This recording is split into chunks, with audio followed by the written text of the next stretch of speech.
We're so glad to welcome you to another edition of Sips and Gossips with Jesam Brown. And today's episode promises to be very, very entertaining. Please stay glued because we're talking about a group of people who have been rejected by family, ostracized and branded negatively by the society, and of course, accused falsely by the church. But somewhere along the line, a group of young men and women under the banner called Street Priests decided to take these ones up for themselves, sacrificing their time and their energy and precious resources to ensure that they make life a little lighter and easier for these ones. Why did they choose to do that? I don't know, but they are here to talk to us about it and tell us exactly everything from the challenges, the successes, the motivation behind choosing this line of, vocation or action. Yeah, I should put it like that. This line of action towards these ones in the society. And to come talk to us about the street children, popularly, and I would also want to add negatively called Skolombo. We have in the studio the chief storyteller himself, Miracle. I want to say Miracle France, Miracle Emmanuel. I'm so used to calling you France. I'm sorry. Thank you. Nice to have you here. Nice to have me here too. Thank you for having me. It is my pleasure, to be honest. It is.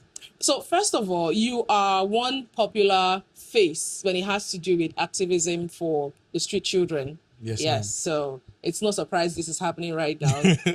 I want to find out why these street priests choose to take this route. Other organizations go take pictures with these ones on their birthdays, on maybe normal days, and that's all about it. Just use the pictures on social media and that's all. Nothing concrete. So for us, I would say Street Priest is more than just an organization, right? It's a movement, it's a community, it's a revolution. That's the way to put it. Yeah. Our vision literally says movement of young people transforming the lives of children living on the streets and turning their potentials into assets for society. Okay. So it wasn't born from a place of comfort. Street Priest came about, I'm literally just sharing the story, right? Our founder, James Okina, was 15 at the time. 15? Yes, he was 15 years old when he founded the organization in 2014. Wow. Yeah, so we're turning 12 by November this year.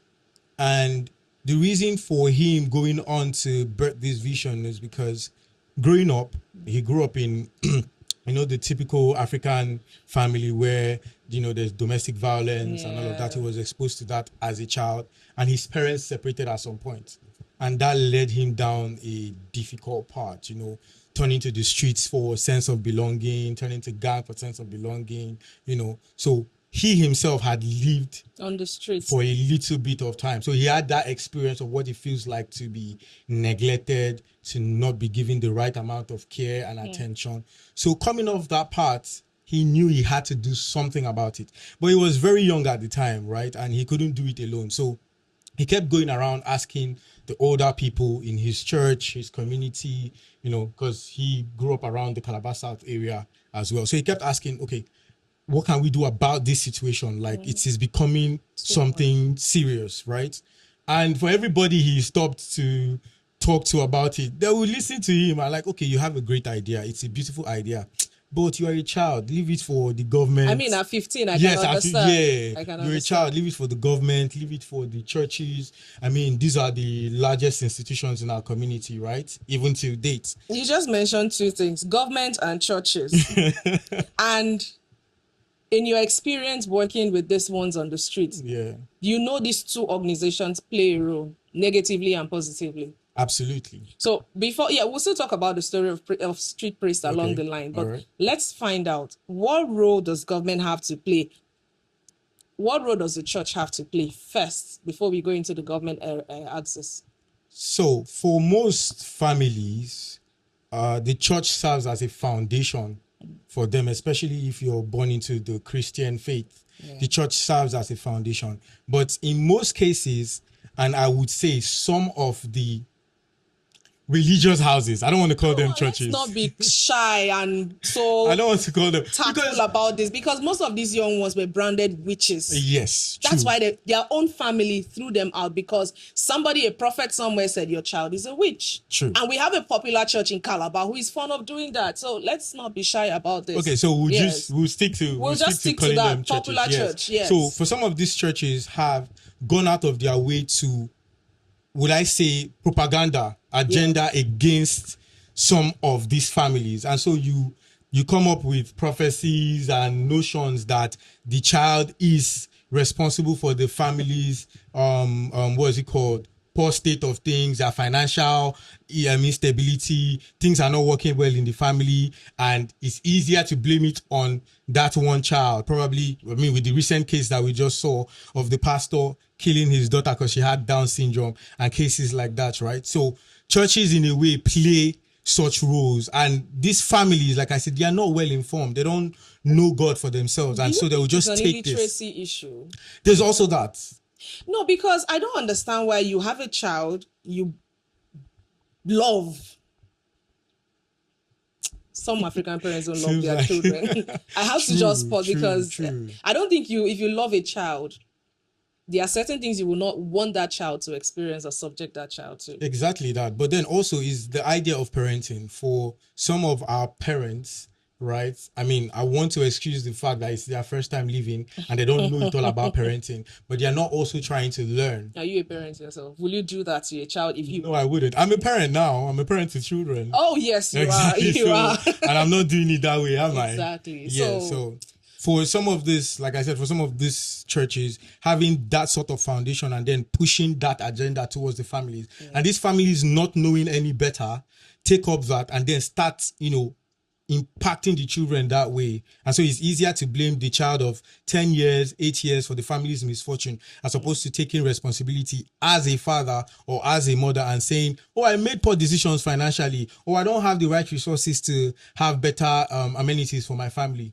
So that's just how I feel like some of the families, the churches contribute to. And then also, the church is supposed to be that foundation for a lot of things, right? There are a lot of things that should be taught in church in terms of like family literacy, family planning. I was getting to that because there are some churches that even make family planning a sin. No. They call it a sin. Now, last session we talked about sex here, especially in the family session, in a family setting rather. Okay. And if you're saying family planning is a sin, how do you control the amount of children you give birth to? They start quoting parental days back, God knows how many. Is it the same days a generation our grandparents had 30 children? Definitely not. It can't be. Definitely So not. when you have a church setting that bans contraceptives and people end up having children more than they can take care of, how do we manage this? Again, it goes back to the foundation, right? God. For some of these people, it goes down to the foundation. We grew up in a time where there are certain things that were not spoken about because it was, what's the word to Taboo. use, right? Yeah, is it taboo? I mean, you can't be talking about sex in church. You can't be talking about relationships in church. But I think times have changed. And it's just for some of these people, they're not willing to understand that this is also an important thing affecting our society. You have young people, having unwanted pregnancy, children out of wedlock. And sometimes because there's no right foundation for it, these children end up on the streets because it's easier to dispose this child and go about your everyday life without realizing that this in turn affects the community at large. Because let's look at it, right? Children on the streets is not a right thing to see in a very sane society. It's not. But what we don't realize is everybody is going about their business like it doesn't concern them. It's not my child. Okay, no problem. What happens is that child grows up on that street seeing just violence, and that's what they're exposed to. Drugs. They are not any better at all. When they become adults and begin to perpetrate crimes in our society, then we want security measures to happen. Meanwhile, we should have solved it from the very beginning by preventing such cases. How do you suggest these things are prevented? What exactly are we speaking about? Before it gets to them being on the streets, I mean Okay. the children being on the streets. How do we not get to that point? Yeah.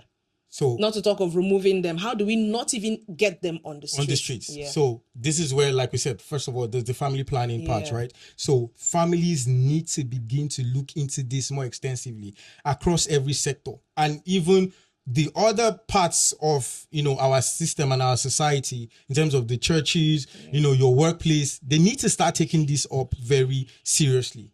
It should be a conversation that should be had in every room. Family planning, it plays a major part in helping us keep children off the streets. Then there's I'm also sorry, I'm laughing. When you're talking about family planning, some men will boldly come and tell you, "Oh, my pull-out game is strong." Please, that's it. let's settle it here. Let's Oh settle my it here. God. You're a man. Yeah. Is pull-out a family planning method? Of course not. It's not. No, then that's settled. It's not. It's That's not. It's settled. not. It's not a family method. Of course, it's Okay. not.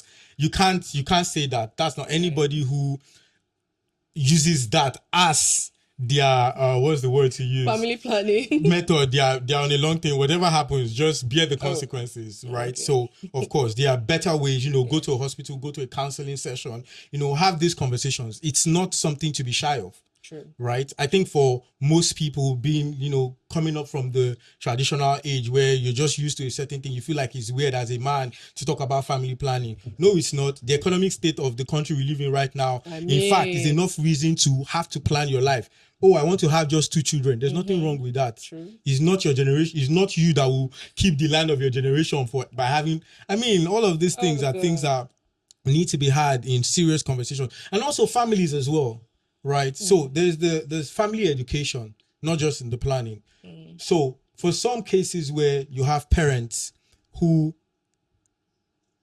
push agendas on their children coming of age. So let's say for example, a mother had just 1 child, and for her, she wants that her son or her daughter to have 6 children and continue. If and easy, why she no? yeah, like the time you had the 1 child was quite different. I mean, you could have raised 6 children then, as opposed to now. Now we're not even talking about when the child grows older. Just as a child, pampers, baby feeding, all of that kind of stuff. It's exhausting. Baby clothes are more expensive than adult clothes, and it's in thrift. Maybe they call thrift okrika. Okrika baby clothes are more expensive than an adult clothes. So this the family planning is just one aspect. Then there is the enforcement of child right laws. Yeah. This is where policies and the government comes into play, right? Funny enough, Cross River State, we are in currently, Calabar, is one of the states with the most friendly child right laws to exist. Yeah. But a lot of people don't even know this. They don't know this. So how do we don't hold the families accountable? A family or a father or a mother in this case thinks it's okay to send their child out to hawk. In fact, not just hawk, send their child out to beg. We've come across cases where children on the streets, yes, on Marian, Bogobri, they leave their homes to beg and go back home. yes, they are going to beg 200, 300. At the end of the day, when they get 1,000, 1,500, it's not just for them. They are going home to give that money to their mother or their father. It happens. So we have children out here being adults for other adults. So at this point, they are begging. What are their parents doing? They don't have the means of income for themselves. They don't have the means. So, they are, like I said, right? I think there are some parents, there are some people who have no business being parents. Exactly. Even if you have the ability, even if you're fertile enough, you have no business being parents. The ability to bring a child into this world does not equate to being a parent or being a father or a mother. Yeah. It goes a long way. You're responsible for that child physically, mentally, materially, every way possible until the child grows of age. I mean, when did we lose sight of the fact that to become an adult, you have to be 18 years and above? But you have children who are 12 going out to fend for their families. And not just their father, they have other siblings as well. Well, that's for the church aspect and the family aspect. Now, how about the government? This is what I'm saying. So for the government, the policies, they are not being implemented enough. There are no structures to keeping the families in check to begin with before they end up on the streets. Now, when they end up on the streets, they become a societal problem. And there are still no structures to keep them off the streets. for the idea of, sorry to say this, but I'm not sorry to say this. Yeah. The idea of terrorism and rehabilitation in this Nigeria seems very possible than rehabilitating children on the streets and getting them off the streets. Do we even have rehabilitation centers in Calabar? I know one is currently under construction. When it will finish is what I don't know. Yeah, but as it stands right now, these ones you carry from the street, how do you rehabilitate them? Because there is no known structure, no known center rather. So at Street Priest, right, being a part of this society and this system, we had to look at it in-depthly. For some of these children that you come across, right, accommodation is not their problem. Funny enough, because they have homes where they are coming from. It's not like they put them in a bus and push them to Calabar in the middle of the night and then... For some of them, their families are here in Calabar as we speak. Calabar South, even in municipality, Odupani, Akpabuyo, we have taken trips. These children are not strangers. No, they are from Cross River State. Before you even talk about moving out of Cross River State to Akwa Ibom State and the other neighboring states that they're coming from, they are children who are Cross Riverians by origin. Their parents are sleeping at home, knowing their children are sleeping on the streets. Exactly. There are cases like that. How do you think that out of the whole number of, you can't even estimate the number of children you have on the streets, right? Because at Lemna, there are 300 plus. Lemna. The dump site. You can go there for yourself and see. Well, you have the numbers, so I'm not even going to. Do you understand? So, like I said, right, the government needs to step in to begin to set these structures in place. What we do as Street Priest is we run a programmatic approach. Getting a child off the streets is not just taking them and putting them in a facility and dumping them. Do you understand me? Idleness would result to them because while they're on the streets, they're engaged though. Yes, now they are doing things on the streets. To be fair, along Marian, no, not Atekong, not Efiete, they're just sleeping around that area. That's when you are seeing them there. They will go and pick iron now from the gutter now. They will go and sell those irons. They will pack things. They do manual labor now. They're engaged on the streets. So they're engaged. So what are they? But it's not the right form of engagement. Okay. Do you understand me? Because they have no sense of direction while they are there. They are just doing that to be able to put food on their table. But they are, quote unquote, everybody's complaining that they are constituting users in the society. You wake up and you go to your shop and there's a child sleeping on your shop. You're not comfortable with that. Where do you want that child to go? This is also another issue. If they go back home where they are not properly engaged, and we just talked about the family structure, right? Not being sane enough. It's adding to them. There are cases where a child feels safer outside as compared to being at home. There's an exhibition last year that we attended. We were invited as Street Priest, right? It was something around witchcraft branding, facilitated by BRCI, and it was a collaboration, but BRCI was one of the major facilitators, and that's how we got the invites. A father locked up his daughter in the toilet for an entire weekend. Guess why? I'll take you back to the very beginning of how we started this. Because he was giving a prophecy that his daughter was the cause of the family's misfortune. Guess what? Not just that. Made the child eat her own feces.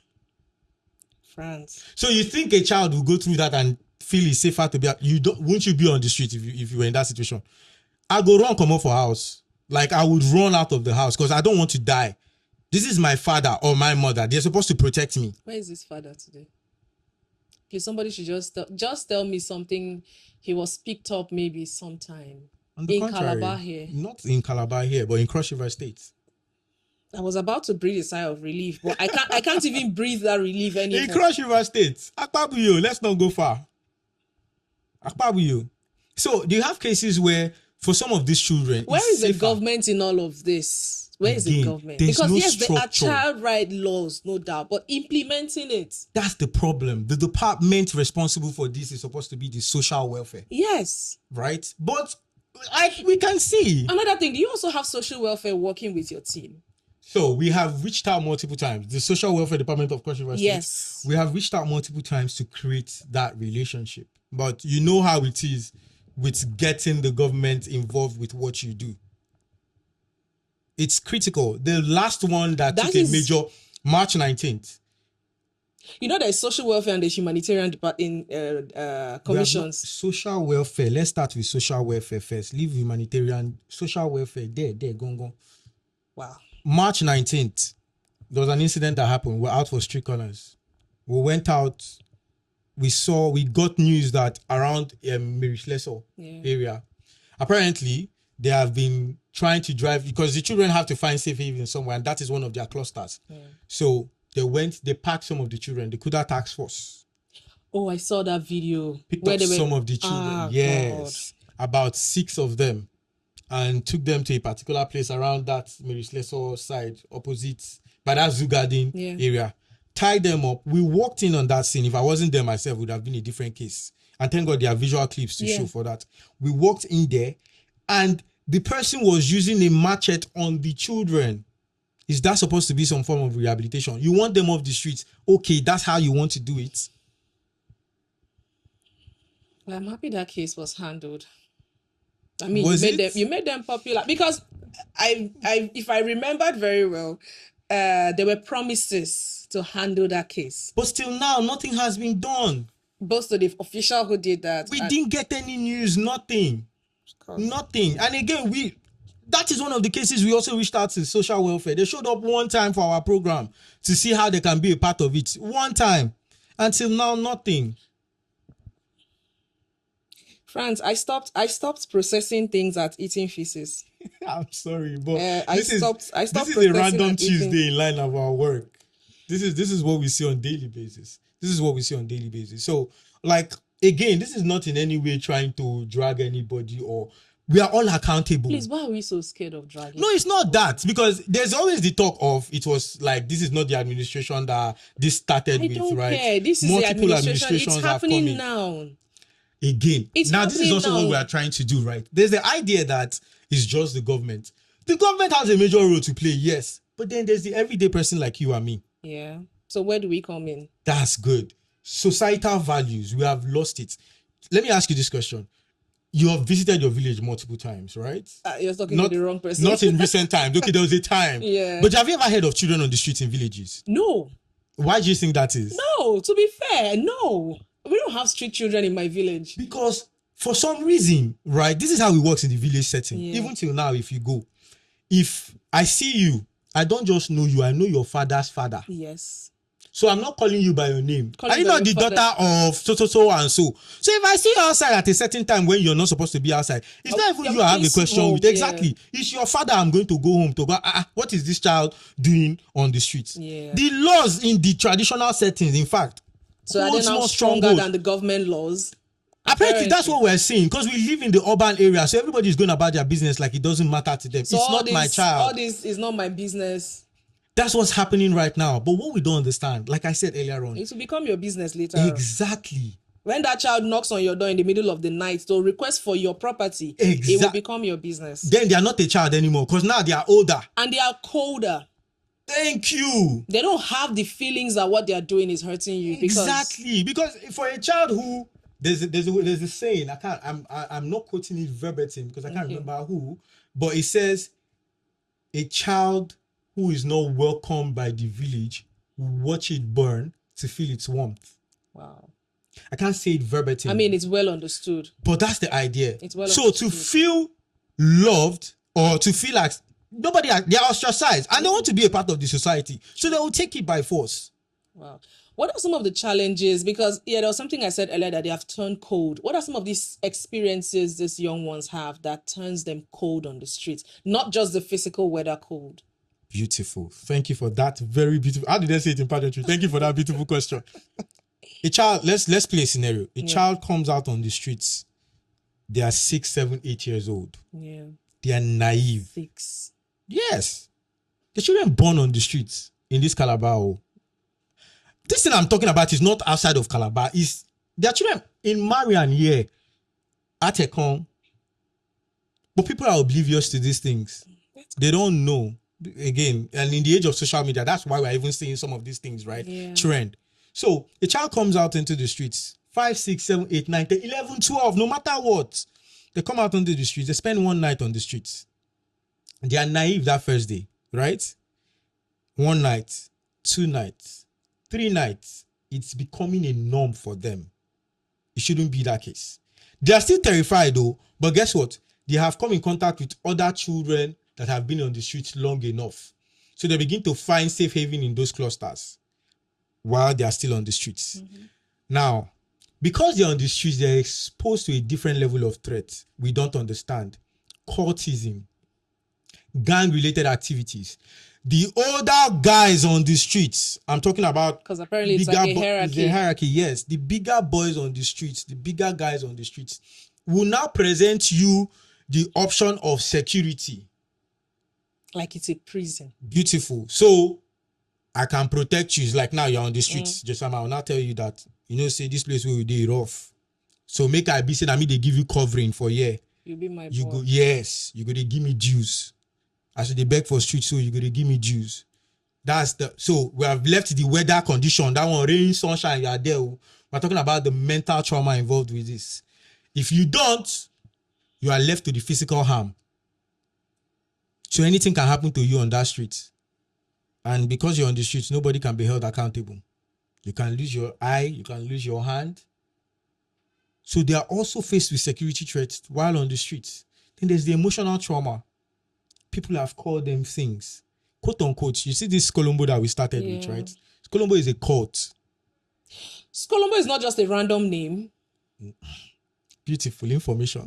Because if not for the video I saw, yes, online, exactly. Where you came, one of you, it could be you or some other person that came out blatantly to say Colombo is a wrong name. I always thought Colombo was a random name. Like you gonna find word finish to call them. No, it's a cult. Like all the other cultist groups that we're not going to give prominence to in this podcast, right? This podcast is for good things. Absolutely. Exactly. But it's a cult that grew to prominence in the early 2010s. Perpetuating activities, breaking and entering, stealing, those kind of stuff. Now, to advance their program, do you understand? They started recruiting some of the other children on the streets with no sense of belonging. That's how people started associating them with children on the street. The children on the streets are scared of the Colombo. They don't like. Have you ever called the child Colombo? Do you see their reaction? No, I don't even call anybody. I can't call that name. Like randomly, like let me now. We can go out one day. I can tell. I'll call one. You will see his reaction. Like he knows me, but you will see his reaction. They hate it. So a lot of people don't understand. So even they themselves are scared of the name Colombo. Yes, they are not. They're not a part of the cult. They don't like it. But like I said, we are not, as a society, we are not accountable enough. So it's easy for us to put all of this in one umbrella. You understand me? Just give them that very unique name, Colombo. Label them. It's easy for the average person to be scared of them because now you don't want to help something you're scared of. Yeah. You don't want to approach someone you're scared of. Back to the risk and dangers they face on the road, because in all of this, we are speaking about these young ones as if they are all males. You have females. Thank you. There's sexual abuse. Because I was getting to that too. Sexual abuse. Not just the females too. The males too are exposed to that now. It's cold. Person go one whole body. You think they don't care about biology at this point. There's sexual abuse. Now, for some of these people, the health not just sexual abuse, right? Of course, sexual abuse that comes with teenage pregnancy. Yeah. And you have these children giving birth to children. It's not far. Lemna. Unprotected sex too. Let's go. Lemna. Right now, you see them there. They're not running away. They are living there. This Lemna area you're talking about is not the area that has those resorts and nice houses. The dump site of Lemna. Dump site. But it's still that very Lemna now. We are building fine houses there. We have left and right of Lemna. So let's be sure the area we are talking about. The dump site. On the dump site. They live there. They work pass there. A dustbin container or truck without holding my breath. Beautiful. And somebody is living at the dump site. COVID, we went to shoot. We were doing during the COVID pandemic in 2020. Yeah. So we had to shut down our facility because of social distancing, right? So we go out on the streets to meet with the children because government is telling everybody lockdown, safe distance and all of that. Where do you want the children on the streets to go? Where do they have? Or who do they have? So we had to show up for them. We went every day for 3 months to Lemna, that dump site. Taking food, relief materials. Every day for 3 months. 3 months. Monday, there's proof I can show you. It's also, we made a documentary about it on social media. In fact, you cannot film on the dump site. Why? I don't know why. I wish I can answer that question for you. This is like a law. they won't allow you film there because they don't want people to see what that's like. They seized my phone. I was the one filming. I was a Samsung. Who is going to seize your? Wait, who made this law? Is it like the community or the? They have a the community there. Children. They have a community there. The street children have a community. Yes, in fact, that's one of the most organized forms. Wait of first, so you they confuse me. the Lamna I've been to where they emptied. Have you gone up the dumpster? Up? Yeah, no, I haven't gone up. Hey, it's up we are talking about. Now you see the settlements there. There is a settlement at the dumpster. I know there are houses around that area. See, you see these tiles now. Yes. Let's say this is the dump site, right? Yes. This chair is the house now. They sleep there. They wake up there. On top of dirty. We can go now. Like after this show, we can go now. It's there. Communities there. In fact, they govern themselves there because they have to live as a community there now. They marry themselves. You know, this one, now my woman be this. Now my woman, that's a 15-year-old girl. The person talking to you is a 17-year-old boy. So, what are we saying? But if we weigh, yes, the dysfunctional families in Africa is, in fact, the world over. Are large, yes, the world. It's a regular thing. But if we weigh the pros and cons, don't you still think it's safer for these children to go home? Very much safer. In fact, there's a sense of stability that a structured home. Because right now it's sounding like if I have a little disagreement with my mother or my father, or they beat me the way they beat me, I know like I can run to the streets. That's the impression it's. Let me ask this question. Yeah. I don't know if that's the case for you, but I can speak for myself, right? Yeah. Was there ever a time you were beaten as a child? Like mad. Did you genuinely think like of running? You genuinely thought of running, I right? Swear. So again, when I have these conversations with people, right, I understand where it's easy to want to blame the child, but they are children. They do not know any better. Right? They do not know any better. So I had that thought as a child, which I ran away from my home. My father almost you were able to execute it. I ran away. You don't execute it. You know the funniest part? Guess what? Yeah. I thought I had escaped. There's a funny story. I'm about to pour my family's dirty linen in public, right? I grew up in a domestic violence home in Lagos, right? Okay. So I watched my dad hit my mom as a child. So he already informed me on the kind of person I want to be or the kind of person I don't want to be. Yeah. Do you understand? I'm still trying to be a better person and all of that. One of those times, I started rebelling, like, to stand up to my dad for hitting my mom. Because as a boy child, you cannot be watching your father hit your mom and be okay now. Yeah. So one of those times, I stood up to him. The treatment I got, even me, myself, I knew that if I stay here, they'll kill me. So I bolted out of the house. Guess what? My father was running after me. I thought I could run. This man chased me. He chased me. You unlocked the Olympian in him. He chased me. See, at some point, he catching me was not, he kicked me, like, kicked me. Then I tripped and fell. Wow. Then he dragged me back home. Do you understand me? Wow. Now, why am I sharing this story? It's normal for a child to, there's a kind of punishment you give to a child or correction you give to a child at home. Yeah.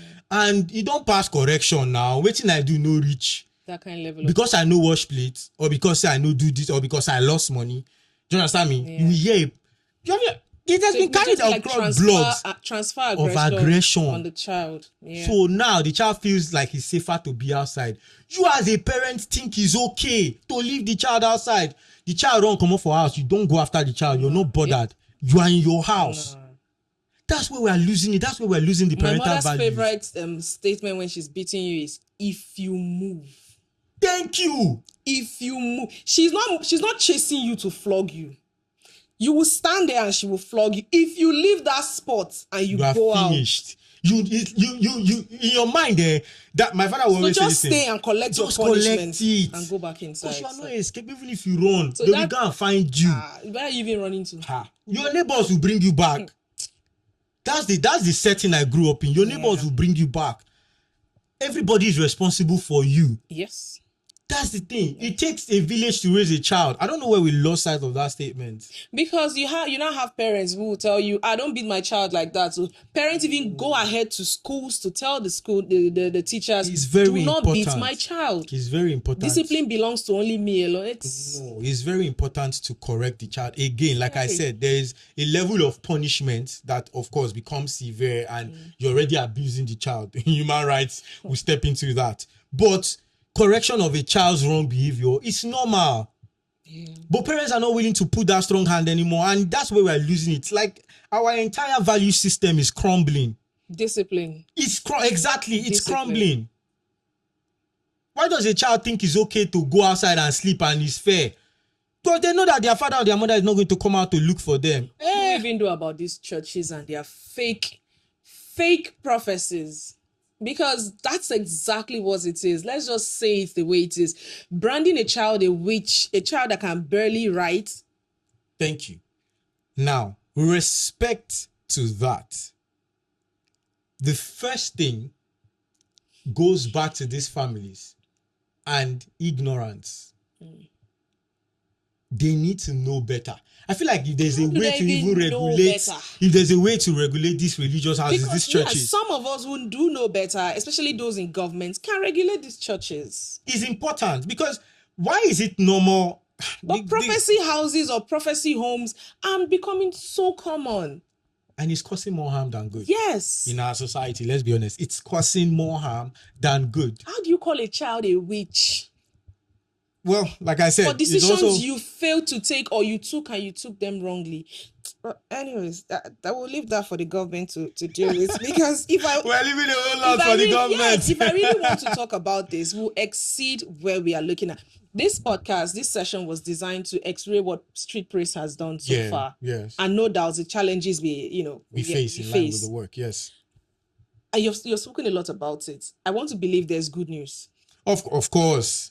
And I also want to say congratulations. One of the good news I saw online was the guy with the buns. Samuel, yes. Thank you so much. Samuel, yes. And the cake. That cake, you give me your vendor.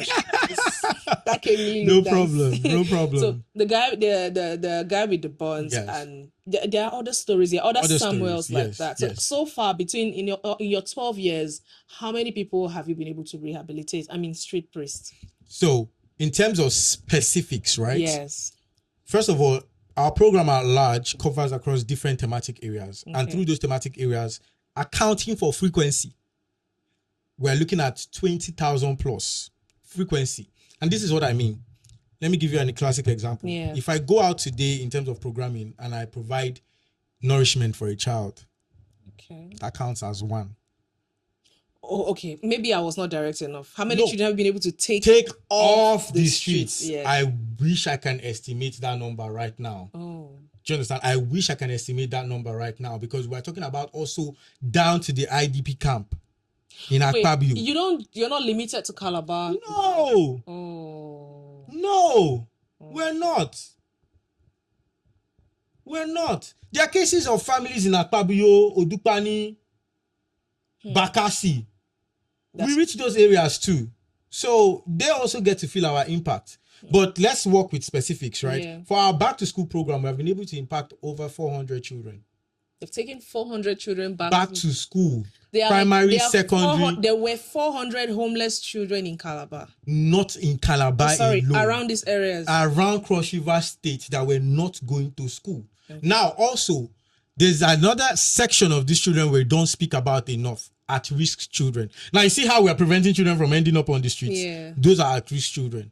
So you come across families that this child can end up on the streets tomorrow if you do not do anything about it. So when we intervene in the life of that child, what would we count that as? Yeah.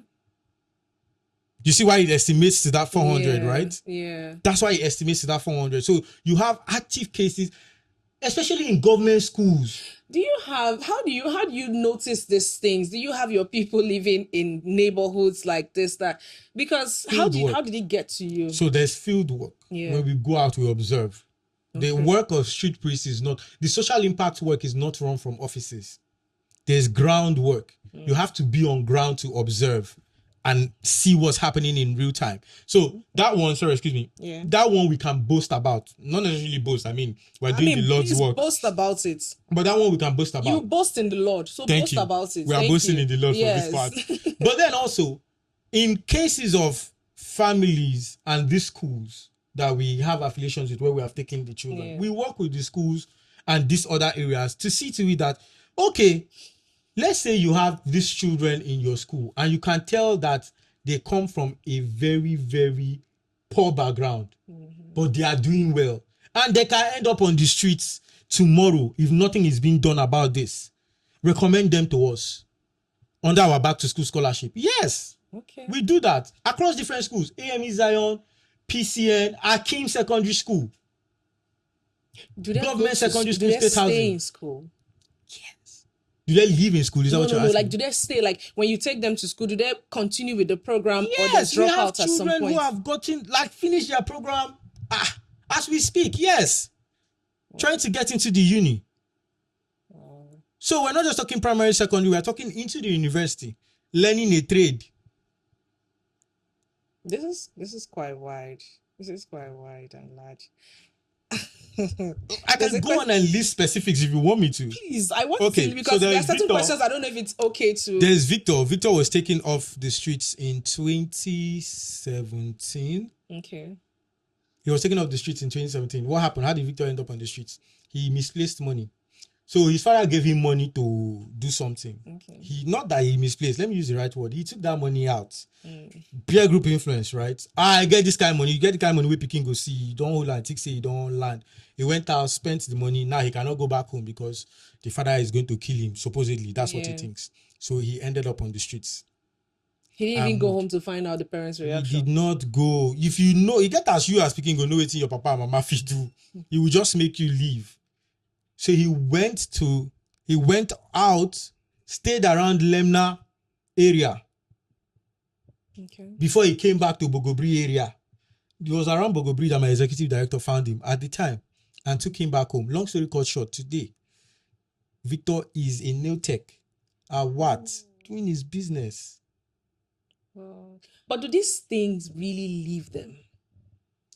Over time, of course it does. That's where the rehabilitation comes into place. So we have cases of people being cruel to the street children. Yes. I saw it on Facebook. Somebody said these graduates, one of the street children or some street children collected. I'm trying to remember the location. Okay. You see it, collected their bags.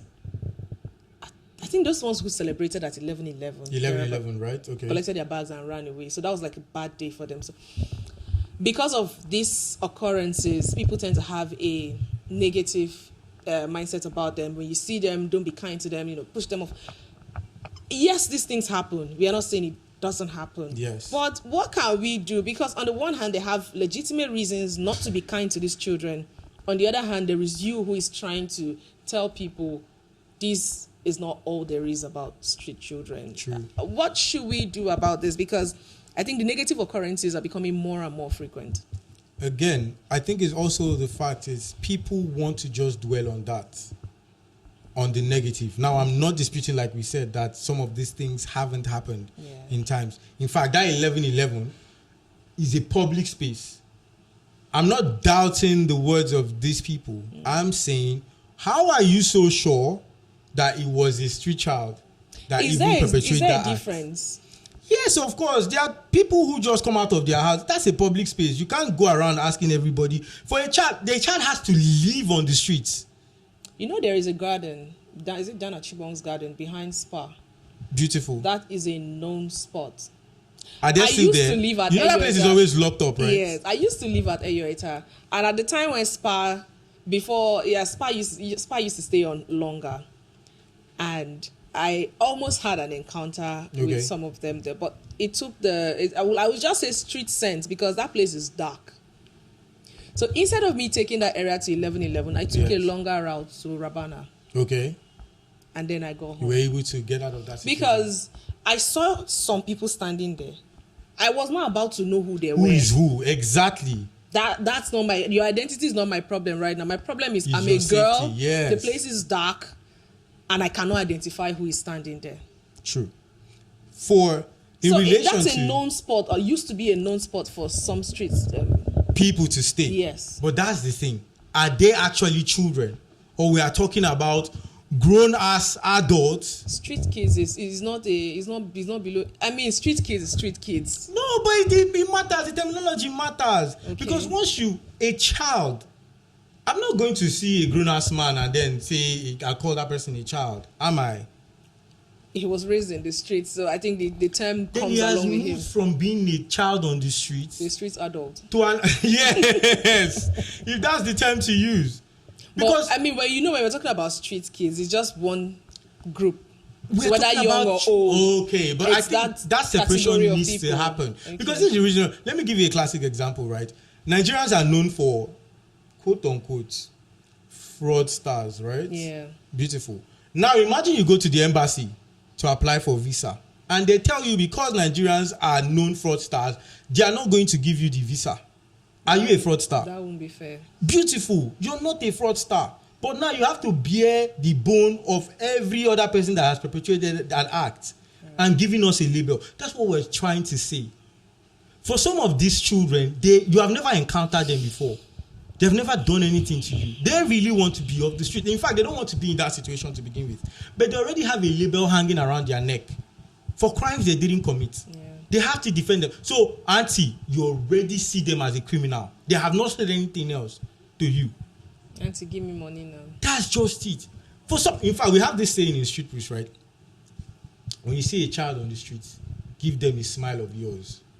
That's because sometimes it's not even about the money. You think it's the money that you are giving them that is going to make them survive?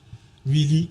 The 1,000 naira or the 500? But there are stories because I can't verify them. Yeah. So I would say it as it is. There are stories of people who have tried taking these children off the street into their own homes. Like, okay, I have a space, it's not occupied. So instead of you sleeping on the road, come and stay in my area. And they end up stealing from these ones, causing them harm and running back to the streets.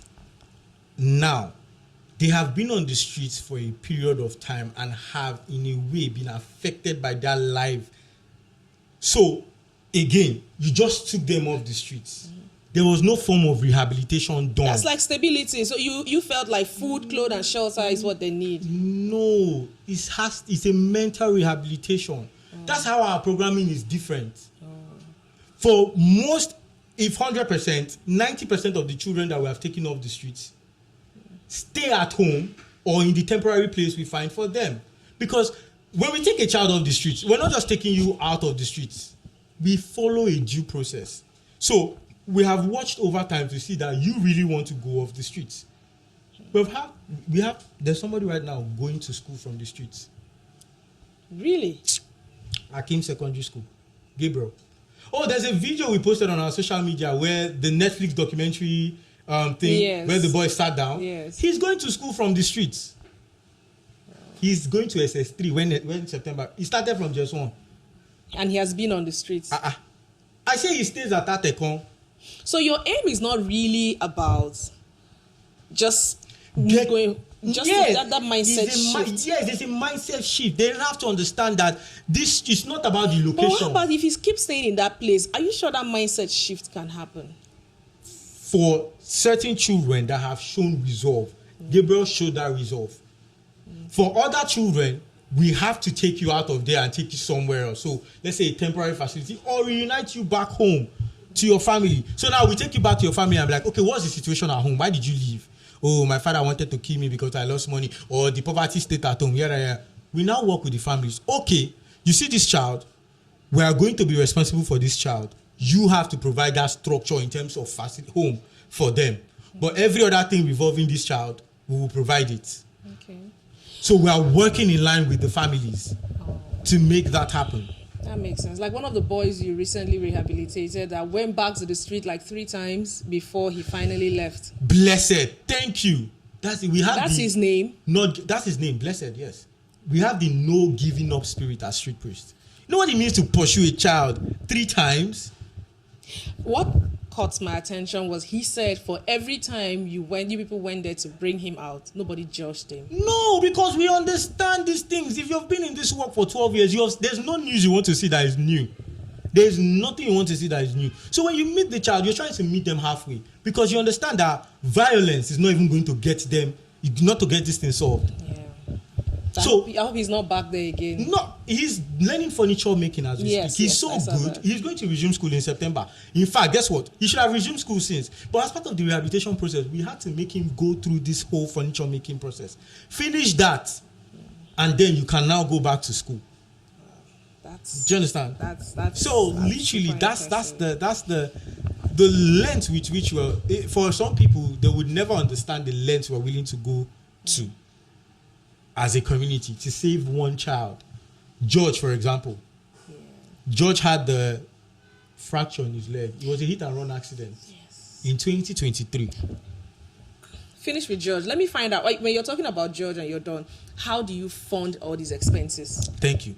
We found George during one of our street corners in 2023, right? We went out the regular day to do program because we do our programming with the children on the streets. What kind of, finish with George. Yes. Yeah. So we saw George. He was involved in a hit and run accident. He had been there for like 2-3 weeks or so.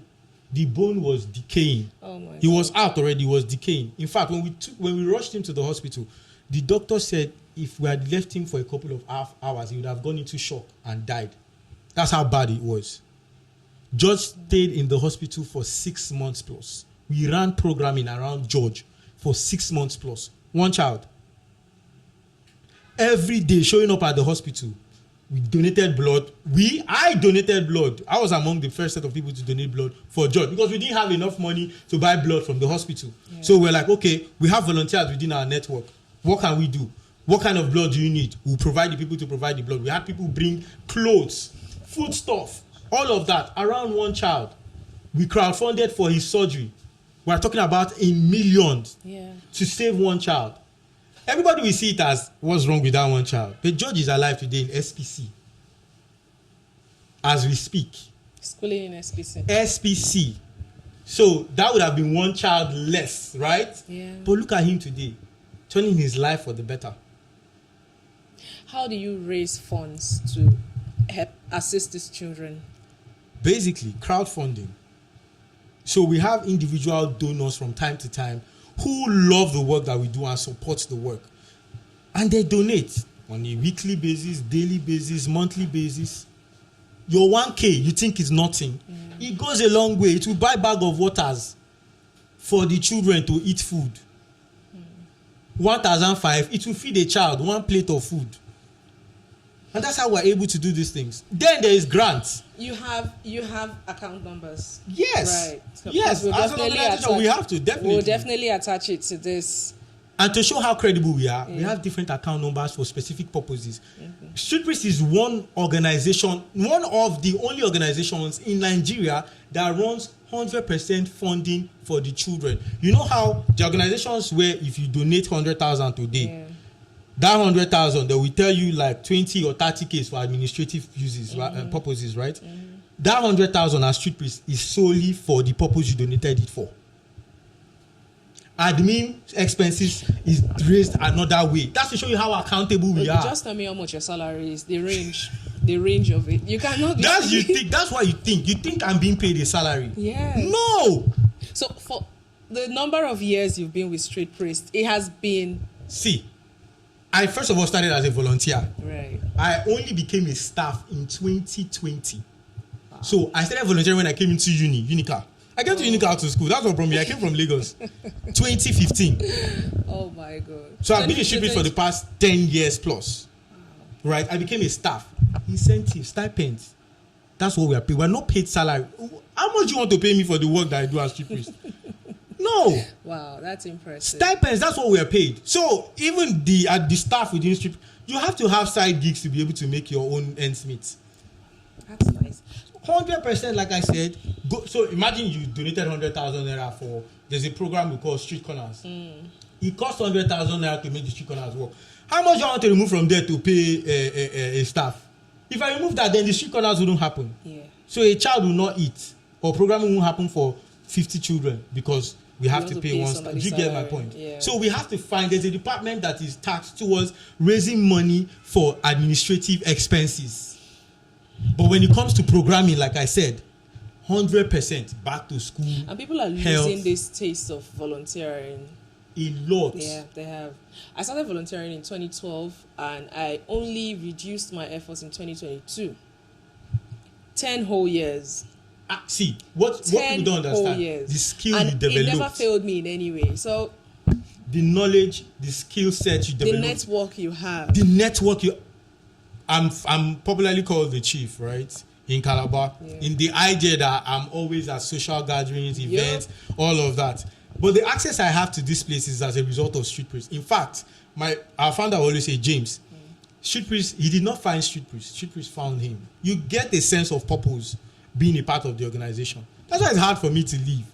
No matter how hard it gets, it's hard for me to leave. The chief. What can I say? What can I say?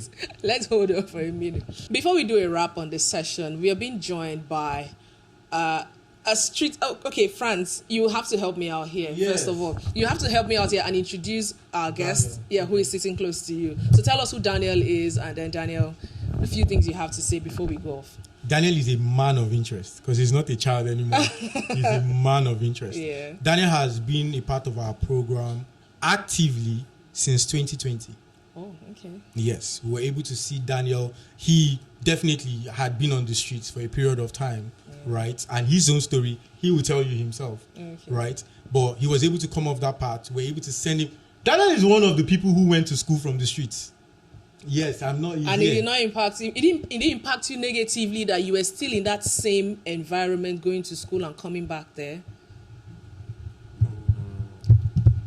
That they give me a Jebo voice. So oh God.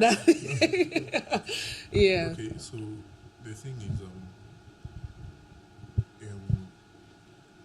there is a difference between being in the street and being on the street. Oh, there's a difference. Yeah. What's the difference? Being in the street is when,